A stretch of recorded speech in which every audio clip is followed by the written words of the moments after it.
హైదరాబాద్కి అయితే ఒక భారీ ప్రాజెక్ట్ కన్ఫామ్ అయింది. ఆ భారీ ప్రాజెక్టే చైనాకి సంబంధించినటువంటి BYD.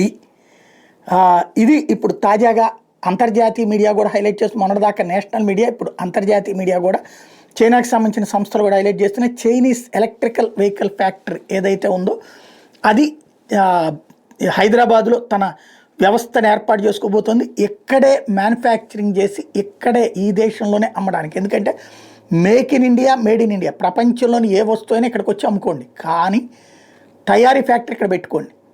లేదా కనీసం ఆ లింక్డ్ ఫ్యాక్టరీ అంటే అక్కడ విడివిడి పార్టులు తయారు చేసుకుని దాన్ని అమర్చే వ్యవస్థన ఇక్కడ ఏర్పాటు చేసుకోండి. అప్పుడు మాత్రమే మీకు రాయితీలు ఇస్తామని మోడీ సర్కార్ చెప్పడంతో చైనీస్ కంపెనీలకు కూడా ఆ వెసులుబాటు ఉంది. అందులో BYD ఇప్పుడు తెలంగాణని ఎంచుకుంటోంది, హైదరాబాద్ని ఎంచుకుంటోంది.